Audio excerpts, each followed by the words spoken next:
Hello kids, आज आपण the origin of fabrics ह्याचा पुढचा पार्ट आपण बघणार आहोत. मागच्या पार्टमध्ये आपण बरीचशी इन्फॉर्मेशन घेतली होती. फॅब्रिक्स म्हणजे काय, त्याच्यानंतर आपल्याला फॅब्रिकचे सोर्सेस कुठले कुठले आहेत, मग त्याच्यामध्ये आपण कॉटन बघितलं होतं, ज्यूट बघितलं होतं.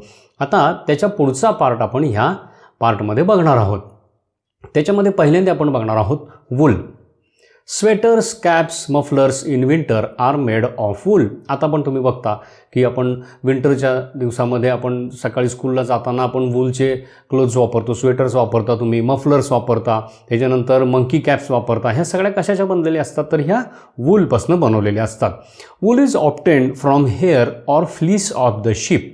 आता हे वूल मिळवतात कशापासून तर जे शिप्स असतात त्यांचे जे हेअर्स असतात they are nothing but wool. आता वूल जर तुम्ही बघितली तर it is soft, flexible and elastic. तुमच्या घरीसुद्धा स्वेटर असतो, बरोबर आहे ना. स्वेटर आपण असा स्ट्रेच केला तर तो स्ट्रेच होतो, किंवा जर तुम्हाला एखादा वूलचा पीस जर मिळाला तुम्ही स्ट्रेच करून बघितला तर तो स्ट्रेच होतो आणि हे एकदम सॉफ्ट असते, फ्लेक्झिबल असते, बरोबर आहे. त्याच्यानंतर वूल जी आहे ही वेगवेगळ्या ॲनिमल्सच्या फ्लीसपासून मिळते. Some other hairy animals like yaks, camels, Kashmiri goat are used to obtain wool. इथं काही पिक्चर्स तुम्हाला दाखवलेली आहेत बघा. अंगोरा गोट आहे, एक काश्मीरी गोट दाखवलेला आहे, याक दाखवलेलं आहे, नंतर कॅमल दाखवलेला आहे, अल्पाका म्हणून एक किंवा लामा म्हणून एक ॲनिमल आहे की ज्यांची फ्लीस लॉंग असते आणि ज्यांच्यावरती थिक फर असते. युजली जे कोल्ड रिजनमध्ये राहणारे जे ॲनिमल्स आहेत त्यांच्या बॉडीवरती तुम्हाला ही हेअर्स किंवा ही वूल सापडते. मग त्या त्या पार्टमध्ये जिथं जिथं ते असतील तिथं तिथं त्या त्या ॲनिमलची वूल यूज केली जाते. It is mixed with different fibres like cotton or polyester to make different fabrics. आता वूल जी आहे हे नुसते प्युअर वूलचे सुद्धा कपडे बनवले जातात किंवा क्लॉथ बनवलं जातं. त्याच्यापासून थ्रेड्स तयार करून ते विविंग करून त्याच्यापासून क्लॉथ बनवलं जातं, किंवा इतर जे काही फायबर्स आहेत, कॉटन आहे, पॉलिस्टर आहे, ह्याच्याबरोबर ते ब्लेंड म्हणजे कसं मिक्स केले जातात आणि त्याच्यापासून पण वेगळ्या प्रकारचं एक क्लोदिंग बनवलं जातं. Wool is a bad conductor of heat. वूलमधनं हीट पास होत नाही. Thus when we wear woollen clothes our body heat is trapped inside the clothes keeping us warm. मग आता हे जे त्याचं कॅरेक्टरिस्टिक्स आहे की त्याच्यातनं हीट पास होत नाही, means it is a bad conductor of heat. हे आपण आपल्यासाठी यूज कसं करतो, विंटरमध्ये आपण काय करतो, हे वुलन क्लोदिंग ज्यावेळी वापरतो त्यावेळी काय होतं, आपल्या बॉडीतली जी हीट असते ती एस्केप आउट होत नाही एअरमध्ये. म्हणजे काय, मध्ये वुलनचे क्लोथ्स असल्यामुळे काय होतं, आतली हीट जी आहे ती आतच ट्रॅप केली जाते and so we feel warm when we wear woollen clothes. म्हणून आपण विंटरमध्ये वुलन क्लोदिंग वापरतो. त्याच्यानंतर पुढचा पार्ट आहे दॅट इज सिल्क. सिल्क तुम्हाला माहिती आहे, तुमच्या घरीसुद्धा सिल्कचे कपडे असतात, सिल्कचे शर्ट्स असतात, सिल्कच्या साडीज जास्त करून लेडीज वापरतात. हे तुम्हाला माहिती आहे, तुम्ही घरी पण बघितलेलं आहे. Silk is smooth and shiny. तुम्ही जर बघितलं सिल्कचं क्लॉथ हातात घेऊन तर एकदम स्मूथ आणि सॉफ्ट टच असतो त्याचा आणि एकदम शायनी किंवा ग्लॉसी तुम्हाला ते कापड दिसतं. Silk is produced by silk worms. आता हे जे सिल्क आहे हे प्रोड्यूस कोण करतं तर हे सिल्क वर्म करतं. बघा, आता आपण पहिल्या पार्टमध्ये बघितलं तर ते प्लांट ओरिजिनपासून मिळणारे सगळे आपण फायबर्स बघितलेले होते, बरोबर आहे. कॉटन बघितलं होतं, ज्यूट बघितलं होतं. हे दोन्ही कशापासून मिळतं तर प्लांट्सपासून मिळतं. आता आपण जे फायबर सगळे बघतो आहोत हे सगळे ॲनिमल ओरिजिनचे आहेत. वूल बघितलं आपण, ते कॅमल, गोट किंवा रॅबिट ह्या ॲनिमल्सपासून मिळतं. आता हे सिल्क जे आहे हे सिल्क वर्मपासून मिळतं. इथं पिक्चरमध्ये तुम्हाला तो सिल्क वर्म दाखवलेला आहे बघा. मलबेरी लीव्ह जे असतात त्याच्यावरती हा सिल्कवर्म वाढवला जातो. वेगवेगळ्या प्रकारचे सिल्कवर्म आहेत. इथं एक तुम्हाला जस्ट आयडिया येण्यासाठी तो वर्म मी इथं दाखवलेला आहे आणि तिथं वरती सिल्कचं कापड पण तुम्हाला दिसतंय. Worms feed on mulberry leaves and secretes fine threads of silk. हे जे वर्म्स असतात हे काय करतात, हे मलबेरीची लीव्स जी असतात ही खातात, भरपूर प्रमाणात खातात आणि नंतर काय करतात तर इथं पिक्चरमध्ये खाली दाखवलेले बघा, तो त्याच्या तोंडामधनं, माउथमधनं असा फाईन असा थ्रेड तयार करतो and that is nothing but a silk. This silk is wrapped around worm in a cocoon. मग हा वर्म काय करतो, ते जे सिल्क आहे ते आपल्या बॉडीभोवती सगळं रॅप करून घेतो आणि त्याचं ककून फॉर्म तयार करतो. म्हणजे इथं वरती पिक्चरमध्ये ककून दाखवलेलं बघा. It is just like a ball of a silk आणि त्याच्या आतमध्ये हा वर्म स्वतःला पॅक करून घेतो. Cocoons are collected and boiled in water. नंतर काय होतं, ज्यावेळी हे ककून थोडीशी मॅच्युअर होतात त्यावेळी ती ककून्स कलेक्ट केली जातात आणि ती वॉटरमध्ये टाकून बॉईल केली जातात. इथं पिक्चरमध्ये खाली दाखवलेले बघा, त्या मोठ्या पॉटमध्ये ते सगळी ककून्स टाकलेली आहेत आणि ती बॉईल केली जातात. बॉईल केल्यामुळं काय होतं, आतला जो वर्म असतो तो मरून जातो. दुसरी गोष्ट, हे जे सिल्क फायबर्स जे एकमेकांना चिकटलेले असतात ते काय होतात, बॉइलिंग वॉटरमुळे एकमेकांपासून लूज होतात आणि तो एक अखंड थ्रेड तुम्ही बाजूला काढून त्याच्यावर गुंडाळून घेऊ शकता. इथं पिक्चरमध्ये दाखवलंय बघा, ते ककून जे असतं it is a full long thread. तो कट झालेला नसतो, एकच थ्रेड तो स्वतःभोवती त्यांनी काय केलेला असतो, गुंडाळून घेतलेला असतो. Later the silk fibres are collected by hand. मग नंतर एकदा हे लूज झाले बॉइलिंग वॉटरमध्ये टाकल्यावर आतला तो वर्म मेला की मग काय केलं जातं, इथं दाखवलं तसं ते हँडनी ते कलेक्ट केले जातात, सिल्क गुंडाळून घेतलं जातं. Silk fibre is strong and shiny. Silk fibre जो असतो तो एकदम स्ट्रॉंग असतो, टफ असतो आणि त्याला शायनिंग असतं. लक्षात आलं? त्यामुळं मग आपल्याला त्याचे कपडेसुद्धा जे आहेत ते शायनिंग दिसतात. आता तुम्ही बघता सिल्कचे कपडे आपल्याला वेगवेगळ्या कलरचे भेटतात, पण हे जे ओरिजिनल सिल्क असतं that is white and shiny in colour. मग त्याला डाईंग केलं जातं, त्याला कलरिंग केलं जातं आणि वेगवेगळ्या कलरचं सिल्क तयार केलं जातं. Blending with other fabrics like cotton or wool create new fabrics with different texture. आता हे सिल्कसुद्धा जे आहे ते इतर फायबर बरोबर ब्लेंड केलं जातं, कॉटन बरोबर, वूल बरोबर, आणि काय केलं जातं, वेगवेगळ्या प्रकारचे क्लॉथ्स तयार केले जातात. मग त्याला सिल्क कॉटन म्हणतात किंवा सिल्क वूल म्हणतात. हे तुम्हाला मार्केटमध्ये सुद्धा बघायला मिळतात. तुमच्या घरीसुद्धा ह्याचे कपडे असतात. तुम्ही जी जॅकेट्स वगैरे वापरता वूलनची, त्याच्यामध्ये बऱ्याच वेळेला हे ब्लेंडेड कॉटन कापड वापरलेलं असतं. Production of silk is known as sericulture or silk farming. आता हे प्रॉपर वेनी ह्याचं फार्मिंग केलं जातं. बघा इथं पिक्चरमध्ये दाखवलं आहे, ती शेड आहे मोठी, त्याच्यामध्ये ट्रेज ठेवलेले असतात. नंतर त्या ट्रेजमध्ये हे मलबेरी लीव्ह जे असतात ही सगळ्या ट्रेजमध्ये पसरले जातात, खालच्या पिक्चरमध्ये दाखवलं आहे. आणि त्याच्यावरती हे जे वर्म्स असतात त्याची एग्स जी असतात ती टाकली जातात. मग काही दिवसानं त्यातनं ते वर्म्स बाहेर येतात. They feed on this mulberry leaves आणि दे फॉर्म अ ककून. ही सगळी प्रोसेस कंट्रोल्ड केली जाते. एका ठिकाणी एका शेडमध्ये हे सगळं केलं जातं आणि हे जे फार्मिंग केलं जातं सिल्कचं किंवा सिल्क वर्मचं त्यांना म्हणलं जातं सेरिकल्चर किंवा सिल्क फार्मिंग. नंतर पुढचा पार्ट आहे दॅट इज सिंथेटिक फायबर. आत्तापर्यंत आपण नॅचरल फायबर्स बघितले. पहिले बघितले प्लांट फायबर्स, प्लांट ओरिजिनपासून मिळणारे कॉटन आणि ज्यूट. दुसरे बघितले ॲनिमल फायबर्स, ॲनिमल ओरिजिनपासून मिळणारे सिल्क आणि वूल. हे दोन पार्ट आपण बघितले. आणि त्याच्यानंतर आपण आता बघणार आहोत सिंथेटिक फायबर्स म्हणजे man made artificial fibres. They are also known as artificial or man made fibres. इथं खाली पिक्चरमध्ये तुम्हाला दाखवलेले आहेत बघा दोन्ही प्रकारचे फायबर्स.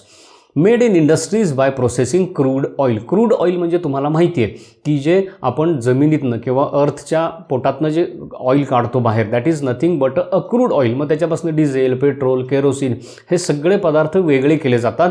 प्लस त्याच्यातनं काही बाय प्रॉडक्ट्स मिळतात. ज्यावेळी ते ऑइल रिफाईन केलं जात असतं त्यातनं काही बाय प्रॉडक्ट्स मिळतात. मग हे जे केमिकल सबस्टन्सेस आहेत हे काय केले जातात, प्रोसेस करून त्याच्यापासून हे सिंथेटिक फायबर्स तयार केले जातात.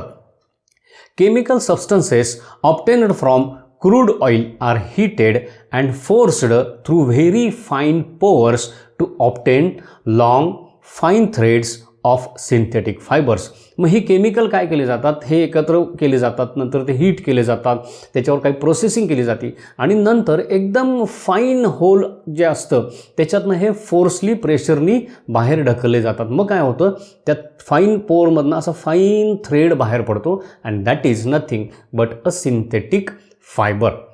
अशा प्रकारे हे फायबर्स तयार केले जातात आणि मग त्याच्यापासून वेगवेगळे प्रॉडक्ट्स तयार केले जातात. They are very strong and elastic. हे जे बेसिकली सिंथेटिक फायबर्स जे असतात, तुम्ही बघता तुमच्या घरीसुद्धा सिंथेटिक फायबरच्या बॅग्स किंवा हे असतात. तो जर एक फायबर तुम्ही काढला आणि तोडायचा प्रयत्न केला तर तो तुटत नाही, आपल्या हाताला कापतो त्यांनी, पण तो सहजासहजीच तुटत नाही. It is very strong. They do not absorb water very well. ते पटकन पाण्यामध्ये ओलेसुद्धा होत नाही, पाणी त्याच्यामध्ये ॲब्झॉर्ब लवकर होत नाही. It is just like a plastic. They are highly inflammable. तर त्यांना मात्र एक आहे की ह्या फायबर्सना जर फायर कॅच केला तर ते इमिजिएट पेटतात किंवा इमिजिएट जाळायला सुरुवात होते. When blended with cotton or wool to make cloth. आता हे सुद्धा फायबर्स जे आहेत एकदम फाईन फायबर्स काढले जातात. कॉटन बरोबर, वूल बरोबर ते काय केले जातात, ब्लेंड केले जातात, म्हणजे मिक्स केले जातात आणि त्याच्यापासून सुद्धा वेगळं क्लॉथ तयार केलं जातं. याची एक्झाम्पल्स कुठली कुठली आहेत तर नायलॉन आहे, पॉलिस्टर, रेयॉन, ॲक्रिलिक, हे सगळे काय आहेत, हे सिंथेटिक फायबर्स आहेत. इथं पिक्चरमध्ये दाखवलेत बघा, वरती ते दाखवलेत रेळला गुंडाळलेले शायनी आहेत, that is rayon, that is also known as artificial silk. त्याच्यानंतर ॲक्रेलिकचे तिथं तुम्हाला थ्रेड्स दाखवलेत. खालच्या बाजूला नायलॉन, तुम्ही जे रोप्स वापरता घरात आपल्या ज्या दोऱ्या वापरलेल्या असतात प्लॅस्टिकच्या, that is nothing but a nylon. नायलॉनच्या तुमच्या बॅग्स पण असतात. त्याच्यानंतर आहे ते पॉलिस्टर, म्हणजे इथं तुम्हाला पिक्चरमध्ये ही सगळी एक्झाम्पल्स दाखवलेले आहेत. हे आपल्या घरात सुद्धा आपण बऱ्याचशा ठिकाणी हे थ्रेड्स आणि हे सगळं वापरलेलं असतं. आता हे झालं फायबर्सच्या ओरिजिनबद्दल, कुठनं आपल्याला फायबर्स मिळतात. आता फायबरपासून फॅब्रिक, म्हणजे ॲक्च्युली फायबर मिळाल्यानंतर त्याच्यापासून फॅब्रिक कसं तयार होतं, कापड कसं तयार होतं ते आपण बघूया. बघा, कॉटन मिळालं तुम्हाला, ज्यूट मिळालं, सिल्क मिळालं किंवा वूल मिळालं, तर डायरेक्ट त्याच्यापासून क्लॉथ तयार होत नाही, तर त्याला मध्ये काही प्रोसेसेस असतात. Cotton fibre is thin, short and fragile. इथं कॉटन फायबरवरती पिक्चरमध्ये तुम्हाला दाखवलेलं आहे बघा. तुम्ही सुद्धा घरात जर कापूस बघितला आणि त्याचा एक थिन फायबर जर काढला तर इट इज व्हेरी फ्रजाईल, एकदम डेलिकेट असतो तो, लक्षात आलो, आणि एकदम शॉर्ट असतो, थिन असतो. मग त्याच्यापासून काय तुम्ही डायरेक्ट कापड तयार करू शकत नाही. It cannot be woven directly into a fabric. First it is converted to yarn which is thick, long and strong. मग पहिल्यांदा काय केलं जातं, हा जो फायबर असतो हा फायबर घेतला जातो आणि त्याच्यापासून यार्न, म्हणजे थोडक्यात म्हणून आपण धागा, दोरा, हा आधी तयार केला जातो, जो थोडासा थिक असतो, लांब असतो आणि स्ट्रॉंग असतो. इथं खाली त्या रीळवरती गुंडाळलेला तो तुम्हाला जो दिसतोय that is nothing but a yarn. आणि नंतर मग हे यार्न जे आहे हे विव्हिंग केलं जातं आणि त्याच्यापासून आपल्याला फॅब्रिक किंवा आपण जे कापड वापरतो हे कापड आपल्याला मिळतं. आता त्याच्यातल्या काही स्टेप्स आपण बघूया. डेव्हलपमेंट ऑफ अ फॅब्रिक, कुठल्या स्टेप्स आहेत. सगळ्यात पहिल्यांदा आपण फायबर ऑब्टेन करतो, नंतर तो स्पिनिंग केला जातो, म्हणजे काय, त्या फायबरपासनं थ्रेड तयार केला जातो, यार्न तयार केला जातो. त्याच्यासाठी काय केलं जातं, तो जो कापूस आहे इथं पिक्चरमध्ये तुम्हाला दिसतंय बघा, त्या मशीनवरती लावला जातो आणि ते मशीन काय करतं, त्याला असं गोल गोल गोल ट्विस्टिंग करत राहतं आणि त्याच्यापासून एक लॉंग स्ट्रॉंग असा थ्रेड तयार करतं. That is nothing but a yarn. नंतर हे यार्न जे आहे हे विव्हिंग किंवा निटिंग ह्या दोन प्रोसेसनी एकमेकांमध्ये मिसळलं जातं किंवा ते एकमेकांमध्ये प्रॉपरली टाईट केलं जातं आणि त्याच्यापासून क्लॉथ तयार होतं. बघा, तुम्ही जर एखादं कॉटन क्लॉथ तुमच्या घरातलं घेतलं, अगदी सिंपल सांगतो, तुमच्याकडे गनी बॅग जर घरी असेल तर ती घेऊन बघा, तर ते जर तुम्ही जर बघितलं तर तुम्हाला त्याच्यामध्ये क्रिसक्रॉस पॅटर्न दिसतो. म्हणजे एक थ्रेड असा व्हर्टिकल असेल तर दुसरा हॉरिझॉन्टल असतो. म्हणजे व्हर्टिकल आणि हॉरिझॉन्टल थ्रेड एकमेकांमध्ये गुंतवलेले असतात, इंटँगल केलेले असतात आणि त्याच्यापासून हे कॉटन किंवा हे फॅब्रिक क्लॉथ तयार झालेलं असतं. आणि फायनली विव्हिंग आणि निटिंग नंतर आपल्याला मिळतं ते दॅट इज फॅब्रिक. म्हणजे कुठल्या स्टेप्स आहेत. पहिल्यांदा फायबर आपल्याला मिळतं, त्याच्यानंतर आपण त्याचं स्पिनिंग करून त्याच्यापासून यार्न तयार करतो आणि मग हे जे यार्न मिळालेलं आहे हे यार्न आपण विव्हिंग किंवा निटिंग करून त्याच्यापासून फॅब्रिक तयार केलं जातं. आता ह्याच्यातल्या प्रोसेसेस आपण काय बघूया. पहिली जी प्रोसेस आपण बघणार आहे that is spinning. The process of creating yarn from fibres is known as spinning. आपल्याला जो फायबर सुरुवातीला जो मिळालेला होता, कॉटन फायबर असेल, वूल फायबर असेल, सिल्क फायबर असेल, तर ह्याच्यापासून एक थ्रेड तयार करायचा स्ट्रॉंग आणि long, that is known as a spinning. इथं तुम्हाला खाली काही प्रोसेसेस दाखवल्या आहेत. It is also done using devices such as a takli और अ चरखा. ओल्ड टाइम्समध्ये तुम्हाला ह्या डिव्हायसेसनी थ्रेड्स तयार केले जायचे किंवा हे स्पिनिंग केलं जायचं. आता ती टकळी जी आहे ती कशी असते तर त्याला एक मध्ये सेंटरला शाफ्ट असतो आणि खालच्या बाजूला एक चक्ती त्याला जोडलेली असते. मग त्याला काय करतात, तो त्या माणसांच्या हातात दाखवलेले बघा, त्याला ते कॉटन थोडंसं जोडलं जातं आणि ती टकळी अशी गोल गोल फिरवली जाते. मग काय होतं, तो फायबर जो आहे तो स्पिन होतो आणि गोल टाईट त्याच्यापासून एक अशी थ्रेड तयार होते. A charkha is a spinning wheel made from wood. इथं पिक्चरमध्ये दाखवलं, तुम्हाला माहिती आहे गांधीजींचं हे फेवरेट टूल होतं चरखा हे, कारण ते स्वतः काय करत होते, स्वतः ते यार्न तयार करायचे, त्याच्यापासून क्लोथ तयार करायचे आणि तेच कपडे ते स्वतःसाठी वापरायचे, आत्मनिर्भर, सेल्फ डिपेंडंट. तर हा चरखासुद्धा वापरून त्याच्यापासून काय केलं जातं तर हा यार्न मिळवला जातो. Takli and charkha are used for small scale production. आता हे चरखा किंवा टकली जी आहे हे अगदी छोट्या प्रमाणात म्हणजे घरगुती तुमच्या घरच्या घरी तुम्हाला हे थ्रेड्स तयार करायला ठीक आहे, पण लार्ज स्केलवर जर तुम्हाला यार्न तयार करायचा असेल तर त्याचा उपयोग होत नाही. For large scale production of yarn they use spinning machines as given in the picture. इथं पिक्चरमध्ये जशी तुम्हाला ही स्पिनिंग मशीन्स दाखवलेली आहेत अशी ह्यूज स्पिनिंग मशीन्स असतात की जिथं तो फायबरचा एक असा स्ट्रोल अडकवला जातो, एक आपण वात असते ना आपली तसं एक अडकवलं जातं त्याच्यामध्ये, आणि नंतर काय होतं मशीननी ती स्पिनिंग करून त्याच्यापासून थ्रेड्स तयार केले जातात. इथं दुसरं एक वरती जे पिक्चर दाखवलं त्याच्यामध्ये दिसतंय बघा, खालच्या बाजूला त्यांनी ते फायबरची बंडल्स लावलेले आहेत आणि वरच्या बाजूला छोटे छोटे असे त्याचे रील्स तयार होऊन त्याच्यावरती तो थ्रेड जो आहे तो गुंडाळला जातोय. म्हणजे लार्ज स्केलला तुम्हाला हे करायचं असेल तर स्पिनिंग मशीन्सच वापरावी लागतात. त्याच्यानंतर आहे हे a yarn can be converted to a fabric using various techniques. आता हे यार्न तयार झालं त्याचं फॅब्रिक तयार करण्यासाठी वेगवेगळी टेक्निक्स वापरले जातात. Majorly weaving and knitting are the two most commonly used methods. Worldwide जर तुम्ही बघितलं तर ह्या दोन मोठ्या मेथड्स आहेत किंवा ह्या ज्या दोन कॉमन मेथड्स आहेत ह्यांनी मोठ्या प्रमाणात आपण क्लॉथ मॅन्युफॅक्चरिंग करत असतो. पहिली आहे ती आहे विविंग आणि दुसरी आहे ती आहे निटिंग. आता ह्या प्रोसेस काय काय आहेत थोडंसं डिटेलमध्ये आपण बघूया. Weaving, the process of arranging two sets of yarn together to make a fabric is known as weaving. बघा इथं पिक्चरमध्ये दाखवलेलं आहे की काही यार्न थ्रेड्स जे आहेत ते व्हर्टिकल लावलेले आहेत आणि त्याला क्रॉस असे काही हॉरिझॉन्टल थ्रेड त्याच्यातनं क्रॉस केलेले आहेत. हे एकाड एक क्रॉस केलेले असतात, म्हणजे एका थ्रेडच्या वरनं घेतला असेल तर दुसऱ्या थ्रेडच्या खालनं घेतला जातो, परत नेक्स्ट थ्रेडच्या परत वरनं घेतला जातो. असं काय केलं जातं, क्रिस क्रॉस अरेंजमेंट करून ते थ्रेड टाईट बसवले जातात आणि त्याच्यापासून हे क्लॉथ तयार केलं जातं. इथं तो पॅटर्न कसा असतो तो पण तुम्हाला पिक्चरमध्ये दाखवला आहे. For this machines used for weaving are known as looms. आता हे विविंग करण्यासाठी जी मशीन्स वापरली जातात हे हातावर आपण नाही करू शकत. For that you have to use machines. ही जी मशीन्स वापरली जातात these machines are called looms.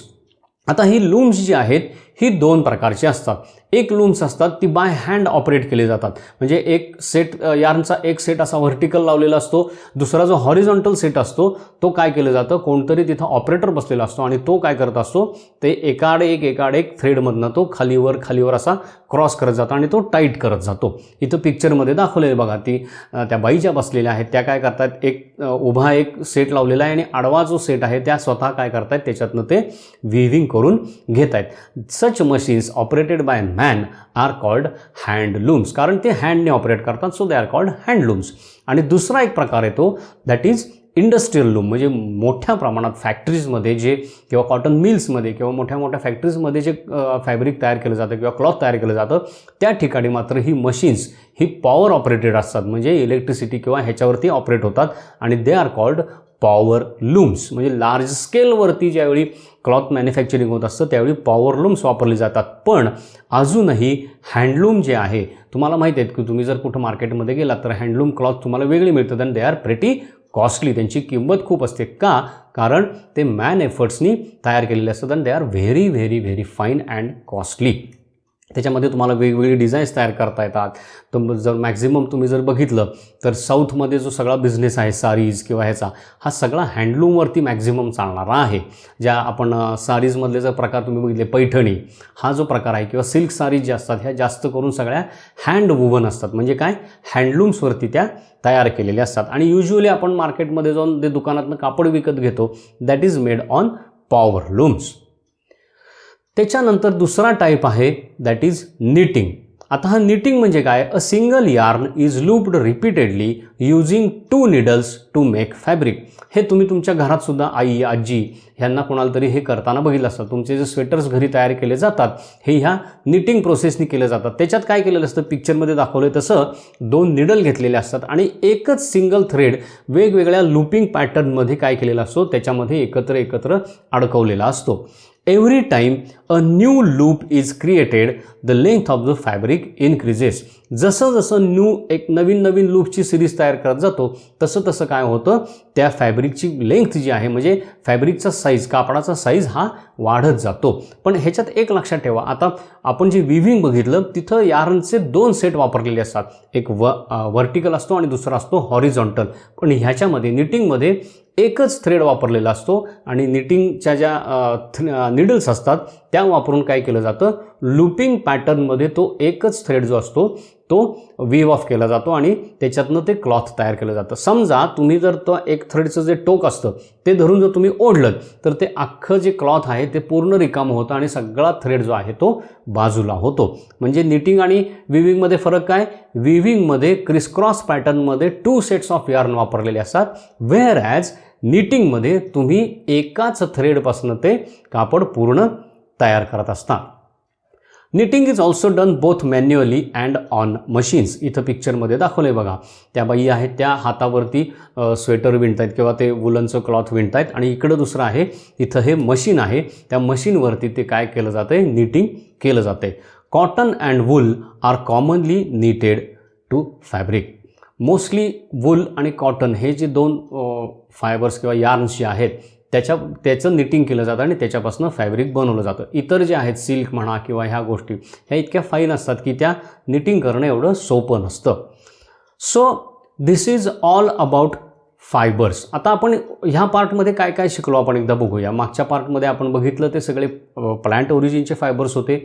ह्या पार्टमध्ये आपण ॲनिमल ओरिजिनचे पार्ट्स बघितले, वूल आणि दुसरा पार्ट बघितला तो सिल्क.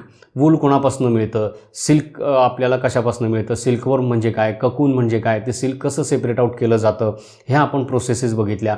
त्याच्यानंतर आपण बघितलं सिंथेटिक फायबर म्हणजे काय, कुठल्या कुठल्या प्रकारचे सिंथेटिक फायबर्स आहेत ते ह्या चॅप्टरमध्ये बघितलं. आणि त्याच्यानंतर फायबरपासून फॅब्रिक तयार होण्यापर्यंतची प्रोसेस आपण बघितली, त्याच्यातल्या स्टेप्स आपण बघितल्या. पहिल्यांदा फायबर घेतलं जातं, स्पिनिंग करून त्याच्यापासून यार्न तयार केलं जातं, यार्न नंतर विविंग आणि निटिंग करून त्याच्यापासून फायनली फॅब्रिक केलं जातं. नंतर स्पिनिंगसाठी एन्शियंट टाईम्समध्ये किंवा ओल्ड टाईम्समध्ये किंवा स्मॉल स्केलवरती कुठली टूल्स वापरले जातात, तर टकळी आणि चरखा वापरला जातो. आणि लार्ज स्केलवरती प्रोडक्शन करायचं असेल, स्पिनिंग करायचं असेल तर त्यासाठी मात्र तुम्हाला स्पिनिंग मशीन्स वापरावी लागतात. मग हे स्पिनिंग झाल्यानंतर यार्न तयार झाल्यानंतर त्याच्यापासून फॅब्रिक कसं तयार होतं, तर 2 प्रोसेसेसनी, एक निटिंग आणि एक विविंग. विविंगमध्ये आपण बघितलं की 2 sets of yarn, 1 vertical and 1 horizontal असे 2 सेट वापरले जातात आणि त्याच्यापासून कापड तयार केलं जातं. व्हेअर ॲज इन निटिंग आपण बघितलं की निटिंगमध्ये एकच थ्रेड घेतला जातो आणि त्या थ्रेडपासूनच काय केलं जातं, तो एकच थ्रेड लूपिंग पॅटर्नमध्ये एकत्र केला जातो आणि त्याच्यापासून एक लॉंग क्लॉथ तयार केलं जातं. So this is all about origin of fabrics. हे सगळं डिटेल्स बघा, सोपा चॅप्टर आहे, माहिती लक्षात ठेवायला काहीच अवघड नाही आहे. आपल्या ॲपवरती, वेब पोर्टलवरती ह्याचे स्लाईड्स आणि वर्कशीट्स आणि टेस्ट टाकलेली आहे, ती व्यवस्थित सॉल्व करा. नाही समजलं तर हा व्हिडिओ पुन्हा बघा आणि चॅप्टर व्यवस्थित समजून घ्या. So this is all about origin of fabrics. Thank you.